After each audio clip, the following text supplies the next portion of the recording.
Berdasarkan hadis Nabi Muhammad sallallahu alaihi wasallam, ya, yaitu apabila peristiwa matahari terbit dari arah barat berlaku, pada ketika itu manusia mulai sedar. Kata Nabi, amanu ajma'un, semua manusia beriman ketika itu apabila melihat matahari terbit dari arah barat. Maka kejadian itu benar-benar terjadi, ya. Maka pada ketika itu barulah manusia kalang kabut serta mahu bertobat dan beriman. Pun pada ketika itu Allah Subhanahu wa taala sudah tutup pintu taubat. Ketika itu bila matahari terbit dari arah barat, barulah nak bertobat, barulah nak beramal, baru nak solat. Yang perempuannya barulah nak tutup aurat, maka sudah terlambat. Sudah terlambat, ya. Ada dua, kata para alim ulama, ada dua yang menyebabkan apabila dah sampai waktunya baru nak bertobat, sudah terlambat. Yang pertama, ketika roh kita sampai ke gargarah. Ni, gargarah, tengkuk kita ni. Orang yang dah sampai dekat saat ajalnya, sampai nazak, ketika malaikat berkumpulan menarik roh orang itu daripada kaki, maksudnya ditarik pada ubun-ubun ni, tapi rohnya perlahan-lahan ditarik sampai ke ibu jari kaki, sampai ke lutut. Sejuk kaki orang itu, terasa sakit yang amat sangat. Hanya orang-orang yang merasai ataupun orang-orang yang sakarat merasakannya. Sakit. Kemudian ditarik roh itu, ketika itu dia belum bertobat, roh sudah sampai ke lutut, tak bertobat lagi, ya. Ditarik lagi malaikat sampai ke pusat, pun masih belum bertobat, walaupun dah menderita sakit sebab menyangka bahawa dia belum mati. Datang syaitan. Ketika sampai ke pusat, malaikat berhenti sebentar untuk menarik roh itu, menarik nyawa orang itu. Maka syaitan datang. Syaitan berkata, nah kan, kamu belum mati lagi ni. Ini sebentar sakit sekejap ni. Jadi dia tak sempat bertobat.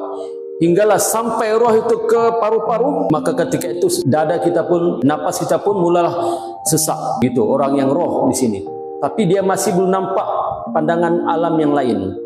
Masih dia nampak alam dunia, tapi napasnya sudah. Hinggalah sampai roh itu ke gargarah, kerongkongan kita ini. Ketika itu Allah buka hijab, hamba Allah itu akan nampak alam yang lain selain daripada alam dunia ini. Dia nampak ketika itu malaikat datang. Kalaulah orang itu orang yang beriman pada Allah, orang yang beramal soleh, maka malaikatul maut yang datang dengan rupa yang sangat cantik, indah, ya. Tetapi kalaulah orang itu derhaka kepada Allah, ingkar kepada Allah, tidak ingin menunaikan salat dan lain-lain ini perintah-perintah Allah, maka malaikatul maut datang dengan wajahnya yang sangat menakutkan, wajahnya yang sangat menggerunkan. Maka ketika itulah baru orang itu bertobat. Sudah terlambat, tidak ada taubat baginya, kerana Allah sudah tutup taubat untuknya. Begitulah yang berlaku kepada Fir'aun di zaman Nabi Musa alaihissalam. Ingat Fir'aun ketika dia mengejar Nabi Musa dan pengikut-pengikut Nabi Musa hingga ke sampai tepi Laut Merah. Nabi Musa pun buntu, macam mana ni? Fir'aun dan tentera-tentera, bala tenteranya banyak di belakang mengejar. Akhirnya Allah perintahkan Nabi Musa melontarkan tongkatnya ke Laut Merah, terbelah Laut Merah. Maka Nabi Musa dan pengikut-pengikutnya pun melalui Laut Merah yang terbelah itu sampai ke tebing. Dinampak oleh Fir'aun dan tentera-tenteranya begitu ramai, pun mereka mengejar di tengah-tengah Laut Merah itu. Allah cantumkan kembali laut itu. Akhirnya lemaslah, matilah Fir'aun dan tentera-tenteranya begitu ramai. Dan Fir'aun ketika rohnya sampai garah, lemas di Laut Merah, Allah perlihatkan alam yang lain. Allah perlihatkan alam malaikat. Allah perlihatkan malaikatul maut yang ingin mencabut nyawanya. Ketika itu baru dia beriman dengan Tuhan Nabi Musa. Katanya, aku beriman dengan Tuhan Nabi Musa dan Harun. Sudah terlambat, kerana ketika itu rohnya sampai ke gargar, sudah terlambat. Walaupun dia bertobat macam manapun, pintu taubat sudah ditutup. Kenapa dia tidak bertobat awal-awal? Kenapa dia bertobat apabila melihat malaikat yang datang? Itu namanya tidak ikhlas. Tidak ikhlas bertobat. Orang yang ikhlas bertobat, sebelum dia meninggal dunia, dia sudah bertobat kepada Allah. Ini sudah nampak alam lain, baru dia percaya, oh rupanya ada alam lain. Saya ingat cuma alam dunia saja, rupanya ada alam akhirat, baru beriman. Tidak boleh, ya, tidak dimaafkan. Jadi begitulah, apabila matahari sudah terbit dari arah barat, baru manusia ingin beriman kepada Allah, sudah terlambat. Jadi dalam satu hadis disebutkan bahawa Ya, kita baca sedikit. Kata Nabi Muhammad sallallahu alaihi wasallam, hadis yang diriwayatkan oleh Imam Bukhari dalam Sahih Bukhari, menceritakan bahawa hari kiamat tidak akan terjadi. Hari kiamat tidak akan terjadi sehingga matahari terbit dari arah sebelah barat. Apabila matahari terbit dari arah barat dan orang-orang mereka semua beriman, maka mereka semua segera beriman. Itu adalah keimanan yang tidak berguna untuk dirinya, ya? Sudah tidak berguna untuk dirinya.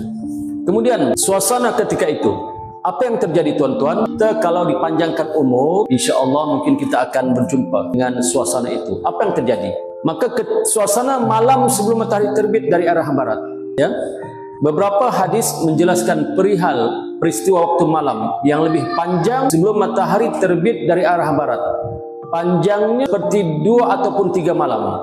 Kata ulama, panjangnya seperti 2 atau 3 malam sehingga manusia tidak mengetahui sama ada matahari akan terbit ataupun tidak pada keesokan harinya. Al-Hafiz Abu Bakar bin Mardawih dalam tafsir beliau mengatakan, ya, menceritakan bahawa hadis daripada Abdullah bin Abi Aufah berkata bahawa beliau mendengar Rasulullah sallallahu alaihi wasallam bersabda, akan datang kepada manusia satu malam yang sama seperti 3 malam, seperti malam kalian ini, kata Nabi. Akan datang pada manusia 3 malam yang sama seperti malam kita ini, malam gelap, tiada cahaya.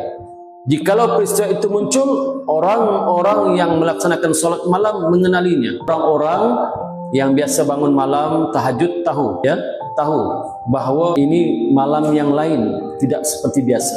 Contohlah berlaku 3 malam berturut-turut. Contoh, dia biasa bangun malam, bangun pukul 2 malam, sembahyang tahajud sampai dekat subuh 4:48 menit, contoh subuh, tiba-tiba masih gelap, sampai pukul 6 masih gelap, sampai jam 7 pagi masih gelap, sampai jam 8 pagi masih gelap. Orang yang biasa bangun malam berkata mungkin ini malam yang lain, di yang lain, mungkin inilah tanda-tandanya. Yang biasa bangun malam, tapi yang tak biasa bangun malam, pedulilah, malam gelap sambung tidur lagi. Yang tak biasa sembahyang subuh, antamlah, mungkin ini hujan lebat, mungkin mendung nih, antamlah. Yang tak biasa sembahyang subuh macam biasa juga, doang tak sedar. Yang sedar ini orang yang biasa bangun malam, dia sedar.